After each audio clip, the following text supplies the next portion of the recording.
Hello my dear students, welcome to Utkarsh classes में आप लोगों की अपनी बायोलॉजी मेंटर। और आज की संजीवनी सीरीज के अंदर हम लोग बात करने वाले हैं एक बहुत ही इंपॉर्टेंट टॉपिक की, यानी कि लिंकेज।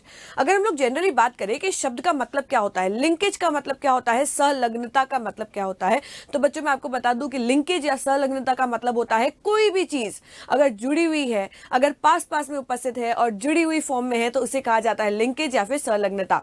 वैसे ही आपको पता होगा कि हमारे क्रोमोसोम के ऊपर बहुत सारे जीन जो होते हैं वो पाए जाते हैं और हर जीन एक लक्षण के लिए जिम्मेदार होता है। इसका मतलब तो यही हुआ कि हमारे शरीर के अंदर जितने भी लक्षण दिखाई देते हैं वो सब एक पर्टिकुलर जीन की वजह से एक एक लक्षण जो होता है वो देखने को मिलता है। अगर इस क्रोमोसोम पर जो जीन पाए जा रहे हैं वो जुड़े हुए हैं, आसपास में स्थित हैं और लिंक्ड हैं, जुड़े हुए हैं, संलग्न हैं, तो उसे कहा जाता है लिंकेज या फिर संलग्नता।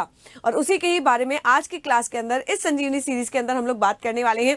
एग्जामिनेशन पॉइंट ऑफ व्यू से इंपॉर्टेंट टॉपिक है, तो प्लीज अच्छे से सुनना और एंड तक इस वीडियो को जरूर देखना। सबसे पहले हम लोग बात करते हैं लिंकेज। किसने बताया था सबसे पहले लिंकेज के बारे में? तो ध्यान रखना बच्चों की एक साइंटिस्ट थे जिनका नाम था टीएच मॉर्गन। क्या नाम था बेटा? टीएच मॉर्गन इन साइंटिस्ट का नाम था। इन्होंने सबसे पहली बार लिंकेज के बारे में बताया था। किस एनिमल के ऊपर एक्सपेरिमेंट किया था? तो टीएच मॉर्गन ने ड्रोसोफिला यानी कि फल मक्खी के ऊपर अपने अध्ययन किया और एक्सपेरिमेंट किया और इस इंपॉर्टेंट कॉन्सेप्ट के बारे में हमें बताया। तो आपको याद रखना है कि इन्होंने अपना अध्ययन जो है वो फल मक्खी यानी कि ड्रोसोफिला, जिसका पूरा नाम है ड्रोसोफिला मेलानोगैस्टर, के ऊपर किया था। अब क्वेश्चन ये आ जाता है कि टीएच मॉर्गन ने सिर्फ और सिर्फ ड्रोसोफिला को ही क्यों चुना? वो तो और भी दूसरे एनिमल्स को चुन सकता था, प्लांट्स को भी सिलेक्ट कर सकता था लिंकेज को स्टडी करने के लिए। तो इसका जो जवाब है वो भी टीएच मॉर्गन ने ही दिया था कि भैया मैंने ये ड्रोसोफिला को क्यों चुना लिंकेज के बारे में बताने के लिए। तो ध्यान से सुनना बेटा। सबसे पहली बात तो ये कि ड्रोसोफिला जो होते हैं उन्हें आर्टिफिशियल मीडियम पर भी ग्रो किया जा सकता है, कृत्रिम माध्यम पर लैब के अंदर इन्हें ग्रो करवाया जा सकता है, डिवाइड करवाया जा सकता है। तो Drosophila they can be grown on artificial medium, इन्हें कृत्रिम माध्यम पर भी ग्रो कराया जा सकता है। दूसरा रीजन टीएच मॉर्गन ने यह दिया था कि ड्रोसोफिला का जो लाइफ स्पैन होता है, जीवन अवधि होती है, वो बहुत छोटी होती है, सिर्फ और सिर्फ 2 सप्ताह होती है। तो इतने छोटे लाइफ स्पैन को नजर रखते हुए इन्होंने इस ड्रोसोफिला को चुना था। दूसरा रीजन आ जाता है कि इनकी शॉर्ट लाइफ स्पैन होती है। और कितनी होती है स्टूडेंट्स? तो हमें याद रखना है इनकी लाइफ स्पैन जो होती है वो 2 वीक्स अराउंड होती है। तीसरा बड़ा रीजन ये था कि जो ड्रोसोफिला मेलानोगैस्टर है वो एक बार मेटिंग अगर करता है तो उससे बहुत सारे ऑफस्प्रिंग जो होते हैं वो जन्म ले लेते हैं। मतलब एक ही मेटिंग से many offsprings can be produce. तो यहां पर सिंगल मेटिंग से बहुत सारे ऑफस्प्रिंग जो थे वो उन्हें मिल जा रहे थे, मेनी ऑफस्प्रिंग्स। तो इसीलिए भी उन्होंने ड्रोसोफिला को चुना as compare to other animals. दूसरा बड़ा रीजन ये आ जाता है कि ड्रोसोफिला जो होते हैं उन्हें सिंपल माइक्रोस्कोप से भी देख करके उनको एक्सपेरिमेंट उनके ऊपर कंडक्ट करवाया जा सकता है। तो इन्हें एक्सपेरिमेंट करने के लिए सिंपल माइक्रोस्कोप की जरूरत पड़ी थी, ज्यादा कॉम्प्लिकेशन की इन्हें जरूरत नहीं पड़ी थी। तो ये कुछ रीजंस हैं स्टूडेंट्स जो टीएच मॉर्गन ने चुना था ड्रोसोफिला को देखते हुए। अब एक और बात मैं आप लोगों को बता दूं कि एक बड़ा रीजन ये भी था कि इनके अंदर सेक्सुअल डायमॉर्फिज्म देखने को मिलता है, यानी कि लैंगिक द्विरूपता देखने को मिलती है। एनसीईआरटी के अंदर मेल और फीमेल दोनों का ही डायग्राम दे रखा है और दोनों अलग अलग दिखाई देते हैं। तो इस वजह से ये आसानी से पहचान पाते थे मॉर्गन साहब कि ये भैया ये मेल फल मक्खी है और ये फीमेल फल मक्खी है। तो एक और रीजन हम लोग लिख सकते हैं कि उन्हें सेक्सुअल डायमॉर्फिज्म भी एक मदद मिली थी। सेक्सुअल डायमॉर्फिज्म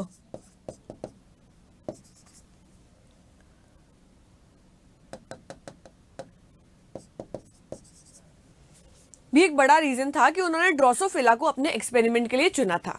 अब बात करते हैं कि हम लोग ये लिंकेज पढ़ क्यों रहे हैं।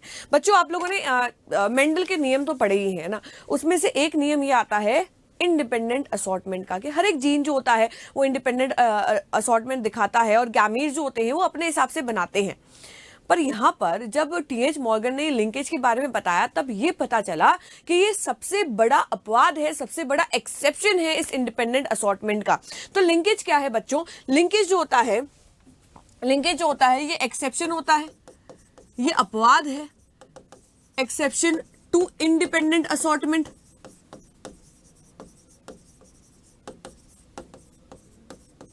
मतलब अगर जीन लिंक्ड होते हैं तो वो इंडिपेंडेंट असॉर्टमेंट नहीं दर्शाते हैं।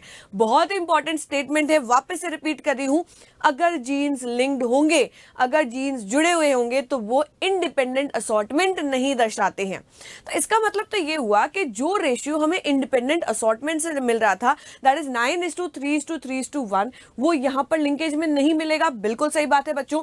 तो दूसरा इंपॉर्टेंट पॉइंट आप लोग ये लिख सकते हो, दे डू नॉट शो, मतलब लिंक्ड जीन्स जो होते हैं वो शो नहीं करते हैं, डू नॉट शो 9:3:3:1 रेशियो, ये इस रेशियो को नहीं दर्शाते हैं। क्लियर बच्चों? तो ये दोनों ही पॉइंट इंपॉर्टेंट है कि लिंकेज इंडिपेंडेंट असॉर्टमेंट का अपवाद है, दूसरा कि अगर ये इंडिपेंडेंट असॉर्टमेंट को फॉलो नहीं करते हैं तो उसके रेशियो को भी नहीं दर्शाते हैं। अब बात करते हैं रिकॉम्बिनेशन के भी इसके साथ में मिक्स करके। अब यहाँ पर सुनना बेटा, एक और पॉइंट जो है वो मैं आपको एक्सप्लेन करना चाहती हूँ। सारा जो कॉन्सेप्ट है ना आपका वो इससे क्लियर हो जाएगा। अब यहाँ पर देखना, ये क्रोमोसोम है, इसके ऊपर 3 जीन्स जो हैं वो पाए जा रहे हैं। यहाँ पर ये वाला जो पाया जा रहा है ये ए जीन है, यहाँ पर लिख लेते हैं हम लोग कैपिटल ए, यहाँ पर स्मॉल ए। यहाँ पर ये पाया जा रहा है बेटा दूसरा जीन कैपिटल बी, और इस तरफ लिख लेते हैं हम लोग इसका दूसरा लील यानी कि कैपिटल सी। यहाँ पर नीचे की तरफ पाया जा रहा है ये तीसरा जीन कैपिटल सी, और यहाँ पर आ जाता है ये स्मॉल सी। अब ये तीनों ही जीन्स जो होते हैं बेटा वो लिंक्ड है, तो हम लोग ये स्टेटमेंट लिख सकते हैं कि A B and C genes are linked. मैं ये कह रही हूँ कि तीनों ही जीन्स जो है वो लिंक्ड है। क्या आप लोग मुझे बता सकते हैं इस डायग्राम को देख करके कि कौन से जीन्स ज्यादा लिंकेज शो कर रहे हैं और कौन से जीन्स कम लिंकेज शो कर रहे हैं?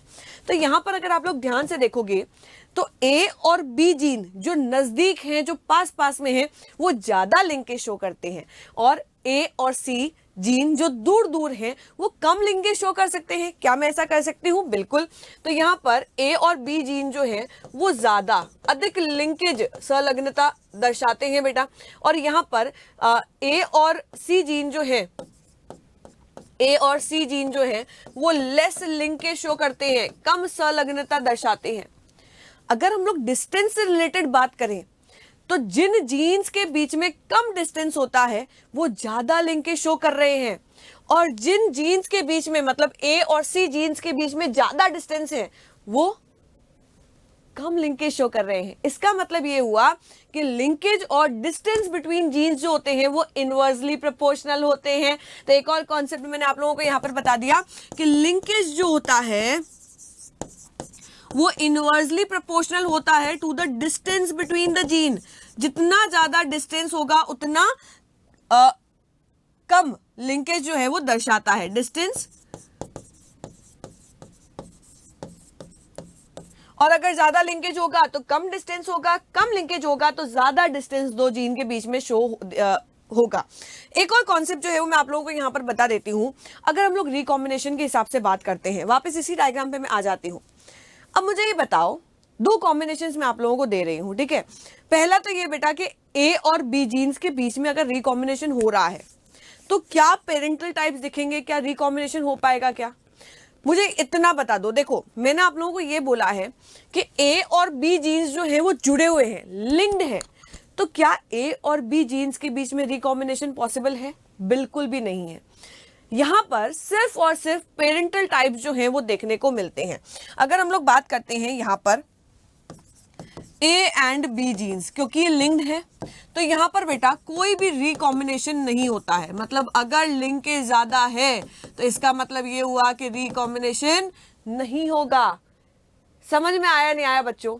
तो यहां पर रिकॉम्बिनेशन नहीं होगा, और 100% जो जनक के पेरेंट्स के जो टाइप होते हैं वही देखने को मिलेंगे, पेरेंटल टाइप्स ही देखने को मिलते हैं।